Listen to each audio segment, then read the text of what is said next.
guys, what's up and welcome to this week's video. As always, I hope you're all staying safe and healthy and that you are all well. Now, by the title of this video, you can probably tell what topic I'm going to talk about today. And it's a topic that I actually get asked a lot by subscribers and viewers, so I'm hoping that this will answer a few of your questions. Of course, it's the topic about Queen and Adam Lambert as a whole. Do I like him? Is he good live? Do I think he's replacing Freddie? Not easy to replace me, huh? Yada. All of those different questions will definitely be answered in this video. But first, let me know down in the comments down below, what are your thoughts on Adam Lambert? Do you think he's replacing Freddie? Do you think Queen fans are too harsh on him? Of course, do also let me know if you were an Adam Lambert fan originally and you converted into a Queen fan. You know, I'd love to see your guys' reaction to Adam and your thoughts about him. So do let me know in the comments down below. And of course, if you are not already, please also click that subscribe button. As you can see from my channel, I am a big Queen fan. Oh, that's nice. So now let's get back onto topic, shall we?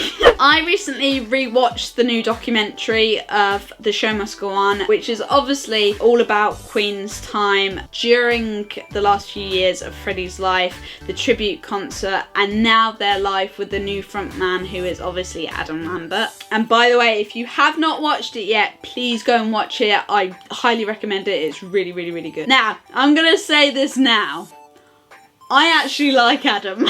I've seen Queen and Adam Lambert a bunch of times now, and I really generally think that without Adam, the band wouldn't have the touring life it has now. I really do think that I wouldn't have been able to see my drumming and guitar heroes live, as well as experience what it's like to experience a Queen show and Queen music live without Adam. Of course, I never saw Freddie live, so I can't automatically compare, you know, what it was like seeing Queen live with Freddie to now with Adam. I generally can't do that because I'm not a time traveller, surprise. But as a whole anyway, I feel like we shouldn't be comparing Freddie and Adam in the first place anyway. And I do generally think that Queen fans are being a little bit too harsh on Adam. And it sounds a bit weird, but generally from watching the Show Must Go On documentary, I really do think that Brian and Roger think the same too. You know, and I generally do think it's great that Adam even stated in the documentary that he wasn't trying to be Freddie, he wasn't trying to replace Freddie, because as a whole, from all of the different people who spoke in interviews, even those who did the tribute concert, all of them stated how difficult it was trying to sing Queen songs, and that generally no one can replace him or be like him.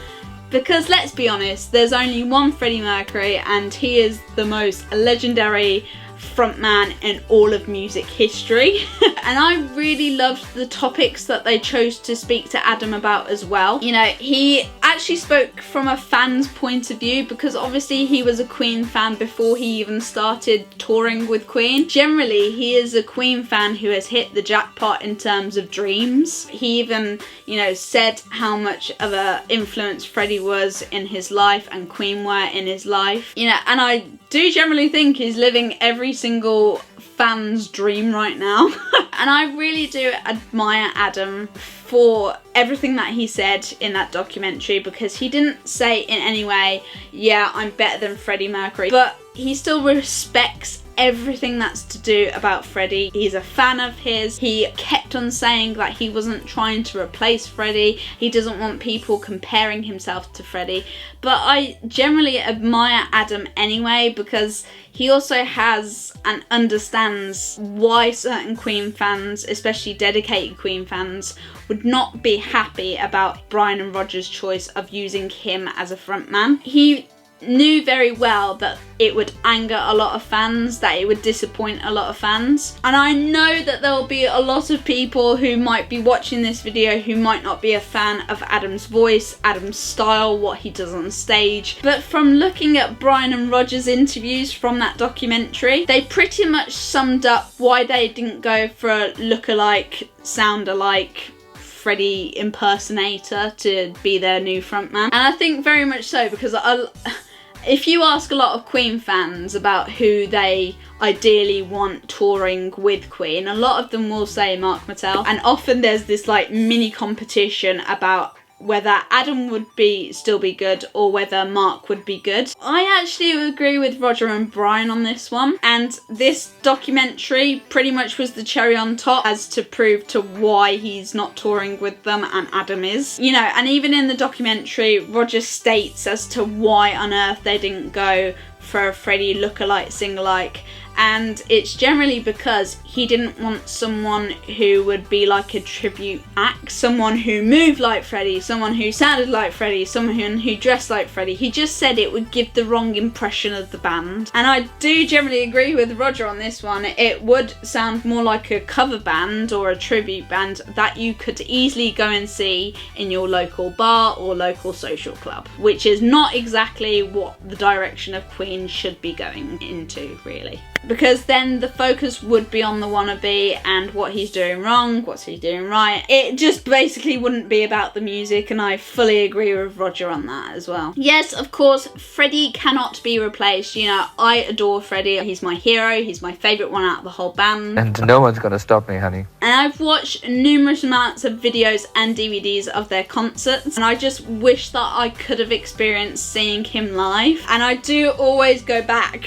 to the quote that Freddie said in an interview one time, which was, you know, not easy to replace him. But once again, going back to what Roger and Brian said in this new documentary, they're not trying to replace him in the slightest. If Adam was pretending to be like Freddie or was trying to act like Freddie on stage, then I think it would be a problem. The fact that Adam can be himself, you know, he can bring his own style of performance, of singing, of fashion to a Queen show is, in my opinion, extremely original, and it also makes them very different to seeing a normal Queen tribute show. It makes the fan base younger too. You know, Adam did have a life before Queen and Adam Lambert. That he's, you know, brought in a younger fan base is absolutely amazing. A lot of his fans who probably hadn't listened to Queen before have joined the Queenies fan base. The audiences are getting younger too. Queen will not be forgotten by music standards of today either. Adam kind of brings up this upgraded original sort of image to the band, and that's kind of what you need to do to be relevant to music of today. I adore their shows. I think they're thoroughly entertaining, and they definitely pull it off with the set that they currently have. I do think that Brian and Roger would look ridiculous if they had a person who acted like Freddie and looked like Freddie and sounded like Freddie, because Freddie was their friend. You know, they had a close bond with Freddie, and it would generally be a bit cringeworthy and awkward for them, as well as probably a bit upsetting for them if they had someone who reminded them constantly of their friend. They are protecting Freddie's image, they're protecting his legacy, and that's kind of what you want them to do right now. I fully trust Brian and Roger's judgment on Adam. I generally think they've hit the nail on the head with doing something which is new, original, not a sound alike, not stuff that we've heard a million times before. But I think Adam has truly saved Brian and Roger in terms of the touring life, because at the Freddie Mercury tribute show, they didn't know when their next would be able to play together or play to audiences that were big and compared to live at Wembley sort of size. I think it's great because he's brought on a new look, and this is the reason why it's Queen and Adam Lambert. It's not Queen. Adam is part of the band, but he's not considered as part of Queen. And really, I think it's great that they've done that, because it really does bring, you know, the older audiences and the younger audiences together and makes it relevant to music of today. I know that some of you might be shaking your fist at me. Somebody didn't like what I just said. And I generally think that if Roger and Brian are happy in terms of this touring life and still being able to make music at their age, then really I think that the fan base should really be happy too. But anyway guys, let me know down in the comments below, of course, your opinions on Adam. Where do you think Brian and Roger should have just stopped after the tribute concert? Do let me know in the comments down below if that's how you feel. If you did enjoy it, do not forget to give this video a big thumbs up, and also if you have not already, please do subscribe as well. And I shall see you in a video very soon guys. Bye!